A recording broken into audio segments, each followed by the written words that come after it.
नमस्कार, स्वागत है आपका न्यूज 24 पर। वक्त निष्पक्ष न्यूज का है। तमाम बड़ी खबरें लेकर मैं हूं आपके साथ मकसूद खान। राष्ट्रपति द्रौपदी मुर्मू की तरफ से भेजे गए रात्रि भोज के निमंत्रण पर राजनीतिक विवाद खड़ा हो गया है। G20 सम्मेलन के सिलसिले में भेजे गए इस निमंत्रण पत्र में उन्हें प्रेसिडेंट ऑफ भारत लिखा गया है। विपक्षी दलों का आरोप है कि केंद्र सरकार देश के नाम के तौर पर इंडिया शब्द का इस्तेमाल बंद कर रही है और इसे अब केवल भारत कहे जाने की योजना है, जबकि केंद्रीय मंत्री राजीव चंद्रशेखर का कहना है कि मेरे देश का नाम भारत है और हमेशा भारत रहेगा। इंडिया नाम से ये डरे हुए क्यों हैं? ये साफ यही ना दिखाता है कि मोदी जी इंडिया गठबंधन से डरे हुए हैं। अब तक president of India, prime minister of India, passport पे देखिएगा तो इंडिया का जिक्र है। प्रधानमंत्री जी को अगर इंडिया नाम से आपत्ति है तो भारत नाम से भी आपत्ति होनी चाहिए। 75 साल तक अगर प्रेसिडेंट ऑफ इंडिया लिखा जाता रहा और अब प्रेसिडेंट ऑफ भारत लिखा जा रहा है तो इसमें क्या आपत्ति है? हम तो इंडिया माता की जय नहीं बोलते, भारत माता की जय बोलते हैं। और एक प्रचलित गाना भी है, भारत का रहने वाला हूँ, भारत की बात सुनाता हूँ। नीतीश जी एक बार भारत माता की जय बोलकर तो दिखा दें। तो ये आज तक उन्होंने कभी भी भारत माता की जय शब्द का प्रयोग नहीं किया। तो ये तो जो एजेंडा है, ये महागठबंधन जो बना है उसका तो ये एजेंडा है कि हिंदू धर्म को बदनाम करो। विपक्ष की दिक्कत इस चिट्ठी से शुरू हुई जो G20 समिट के न्योते के लिए राष्ट्रपति द्रौपदी मुर्मू की तरफ से देश के राजनीतिक दलों, प्रमुख संगठनों और जानी मानी हस्तियों को भेजा जा रहा है। इस लेटर हेड पर प्रेसिडेंट ऑफ इंडिया की जगह प्रेसिडेंट ऑफ भारत लिखा है। कांग्रेस महासचिव जयराम रमेश ने इस पर आपत्ति दर्ज कराई तो पार्टी के पूर्व अध्यक्ष और मौजूदा सांसद राहुल गांधी ने भी इंडिया और भारत पर संविधान का हवाला दे दिया। कांग्रेस महासचिव जयराम रमेश ने राष्ट्रपति की तरफ से भेजी जा रही चिट्ठी को लेकर आरोप लगाया कि पीएम मोदी देश को बांटने के लिए इतिहास को तोड़ मरोड़ कर पेश कर रहे हैं। जयराम रमेश ने ट्वीट किया,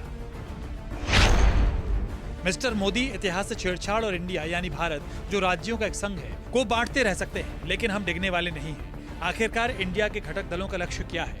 ये भारत है। Bring harmony, Amity, reconciliation and trust यानी सद्भाव, मैत्री, मेल मिलाप और विश्वास लाए। जुड़ेगा भारत, जीतेगा भारत। अपने ही ट्वीट को रीट्वीट करते हुए जयराम रमेश ने लिखा, तो खबर सही है। राष्ट्रपति भवन ने 9 सितंबर को G20 के भोज में शामिल होने के लिए प्रेसिडेंट ऑफ भारत के नाम से न्योता भेजा है, जबकि आमतौर पर प्रेसिडेंट ऑफ इंडिया हुआ करता था। अब संविधान के अनुच्छेद 1 को पढ़ा जा सकता है। भारत यानी इंडिया राज्यों का एक संघ होगा, लेकिन अब राज्यों का यह संघ भी निशाने पर है।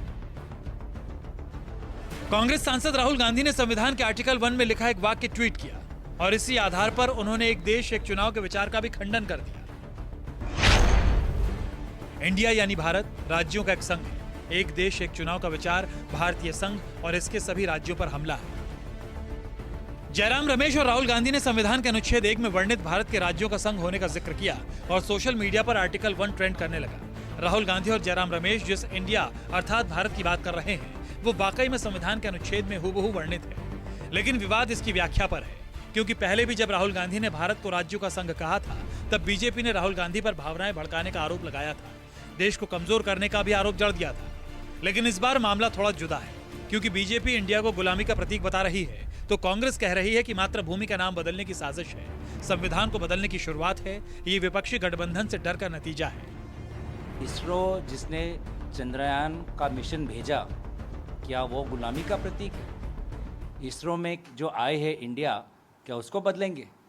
IIT जहां से हमारे छात्र निकलकर विश्व भर के कंपनियों के CEO बनते हैं, क्या वो IIT में आई का जो इंडिया है क्या उसका नाम बदलेंगे? क्या IIT क्या कॉलोनियलिज्म का प्रतीक है? तो इसलिए भाजपा आज इंडिया अलायंस गठन होने के बाद उनके मन के अंदर एक नई नफरत जाग चुकी है। वास्तविक में जो अहम मुद्दे हैं, महंगाई का, बेरोजगारी का, अडानी पे जांच का, चीन का, लद्दाख का, जम्मू कश्मीर का, मणिपुर का, इन सारे बातों से वो परे हो रहे हैं। लोगों का ध्यान भटकाने का बार बार ये प्रयास कर रहे हैं। देश का दुर्भाग्य है कि आज़ादी के बाद ही देश के प्रतीक, शब्द या फिजिकल, उसको हटा देने की जरूरत थी। ये भारत का है, इंडिया का नहीं। और भारत जब बोलते हैं तो भारत की संस्कृति होता है, और आने वाले दिन में भारत विश्व गुरु बनेगा।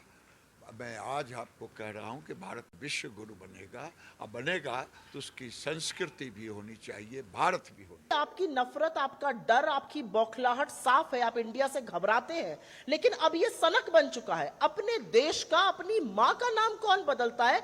अब मोदी जी की सनक का खामियाजा पूरा देश उठा रहा है। और एक चीज मैं पूरे दावे के साथ कहना चाहती हूं कि चाहे पेट्रोल की महंगाई हो, चाहे टमाटर हो, चाहे आटा हो, चाहे रसोई गैस हो, ये सब इंडिया में भी महंगे हैं और भारत में भी महंगे हैं। इंडिया की भी रूह कांप गई मणिपुर देखकर, भारत की भी रूह कांप गई। इंडिया ने भी आर्थिक असमानता झेली है, भारत ने भी झेली है। और अडानी का महाघोटाला, जिस पर पर्दा डालने की सारी कोशिश की जा रही है और उससे ध्यान हटाया जा रहा है, वो इंडिया और भारत दोनों जगह हुआ है। इंडियार नाम चेंज করে দিচ্ছে আমি শুনলাম। মাননীয় রাষ্ট্রপতির নামে যে কার্ড হয়েছে G20 লাঞ্চে না ডিনারে, তাতে লেখা আছে ভারত বলে। আরে ভারত তোমরা বলেই, এতে নতুনত্ব কি আছে? ইংরেজিতে বলি ইন্ডিয়া, ইন্ডিয়ান কনস্টিটিউশন, হিন্দিতে বলে ভারত কা সংবিধান। ভারত তো আমরাও বলি, মনে নেই? ভারত আমার, ভারতবর্ষ স্বদেশ আমার স্বপ্ন গো। কিন্তু নতুন করে কিছু করার নেই, কিন্তু ইন্ডিয়ার নামটা নামে সারা বিশ্ব চেনে। कई सारी पार्टियों का एक अलायंस बना है जिसका नाम इंडिया है। तो अगर किसी पार्टियों का अलायंस इंडिया बन जाता है तो वो देश का नाम बदल देंगे। देश तो 140 करोड़ लोगों का है, किसी एक पार्टी का देश थोड़ी है। कल मान लीजिए इस इंडिया अलायंस ने अपना नाम बदल के भारत रख लिया, तो फिर भारत भी बदल देंगे। फिर क्या भारत का नाम बीजेपी रखेंगे? G20 समिट के रात्रि भोज पर आयोजित होने वाले निमंत्रण पत्र पर प्रेसिडेंट ऑफ भारत लिखा जाना हम सब भारतवासियों के लिए गौरव का क्षण है। और माननीय प्रधानमंत्री जी का जो गुलामी की मानसिकता है उससे बाहर निकालने के लिए श्रेष्ठ कदम है।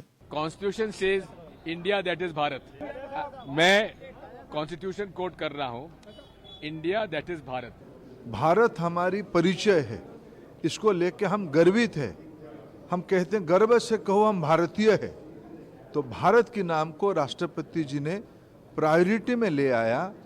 देश सुन के इसके लिए बहुत खुश होगा, ये मेरा पूरा विश्वास है। देश में ये सारे हम जो कहते हैं कि हमको दासत्व की मानसिकता से बाहर आना है, कॉलोनियल माइंडसेट से बाहर आना है, ये उसके लिए सबसे बड़ा स्टेटमेंट है। इतनी घबराहट, इतना खौफ, अच्छा लग रहा है ये डर आपका हमें। वैसे मोदी जी, हम लोग ना इंडिया वाले नाक से सांस लेते हैं, मुंह से खाना खाते हैं। अब आप क्या करोगे? बदल दोगे ये भी? हंस रहा है पूरा देश। आप हमसे नफरत कीजिए, कोई दिक्कत नहीं। हमारे नेतृत्व से नफरत करते हैं, कोई दिक्कत नहीं। हमारी विचारधारा से नफरत करते हैं, हमें कोई दिक्कत नहीं। इंडिया से नफरत मत कीजिए। प्रेसिडेंट ऑफ भारत के नाम से अगर आमंत्रण पत्र छपकर गया है तो यह स्वागत योग्य बात है। और भारत सबसे क्यों कांग्रेस को इतना नफरत है और महागठबंधन घमंडिया के उन नेताओं को? पता नहीं। सदियों सदियों सदियों पुराना इस देश का नाम भारत वर्ष भारत से चलता रहा है, तो आज इस पर आपत्ति क्यों? भारत की भावना है, भारतवासियों की भावना है। पता नहीं कांग्रेस को क्यों भारत सबसे नफरत हो रहा है।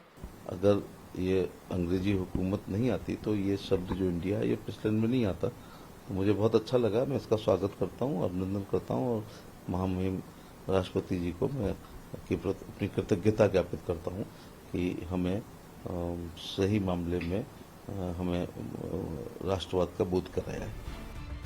भारत बनाम इंडिया की सियासी लड़ाई में पूर्व क्रिकेटर वीरेंद्र सहवाग भी कूद पड़े। बीसीसीआई सेक्रेटरी जय शाह को टैग करते हुए सहवाग ने ट्वीट किया, इस वर्ल्ड कप में हम विराट कोहली, रोहित शर्मा, जसप्रीत बुमराह और रविंद्र जडेजा के लिए चीयर करेंगे। भारतीय टीम की जर्सी पर भारत लिखा होना चाहिए क्योंकि हमारे दिलों में भारत है। क्रिकेट के लीजेंड कहे जाने वाले सुनील गावस्कर ने भी वीरेंद्र सहवाग की भावनाओं का समर्थन किया। सुनील गावस्कर ने ट्वीट किया, भारत नाम हमारे देश का मूल है, ये हमारी संस्कृति को परिलक्षित करता है, लेकिन आज तक ना ही बीसीसीआई और ना ही कोई सरकार की तरफ से इस नाम का आधिकारिक ऐलान किया गया। वैसे भी मुझे नहीं लगता कि भारत का नाम आधिकारिक रूप से ऐलान किए जाने से किसी को कोई आपत्ति होगी।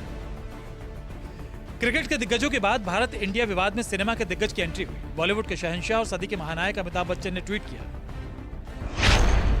भारत माता की जय। बिग बी के इस ट्वीट के बाद असम के मुख्यमंत्री हेमंत बिस्वा शर्मा ने भी ट्वीट किया। शर्मा ने लिखा, भारत गणराज्य खुश और गौरवान्वित है कि हमारी सभ्यता साहसपूर्वक अमृतकाल की ओर आगे बढ़ रही है। हालांकि शर्मा का ट्वीट विपक्षी दलों को रास नहीं आया और इंडिया भारत का विवाद बढ़ता ही चला गया। उत्तर से दक्षिण तक इंडिया बनाम भारत पर महाभारत छिड़ गए। भारतीय जनता पार्टी में बहुत से नेता अनेक पार्टियों से आते हैं। भारतीय जनता पार्टी चाहती है कि वो नेता हमेशा असुरक्षित रहें, डरे रहें, और उस डर के चलते उन नेताओं को उल जलूल बयान देने पड़ते हैं, चाहे वो किसी भी संवैधानिक पद में हो। भारत, इंडिया एक देश है, हमारा देश है, और किसी के डर के कारण वो उसका नाम नहीं बदलेगा, उसकी पहचान नहीं बदलेगी। और जैसा हमने कहा है कि जुड़ेगा भारत, जीतेगा इंडिया, इस नारे के साथ 2024 में हम भारतीय जनता पार्टी और उसके क्रोनी कैपिटलिस्ट, उसके इस डर के अमृतकाल को, उसके भ्रष्टाचार के अमृतकाल को, उसके इस आपसी लड़ाई के अमृतकाल को का अंत करेंगे।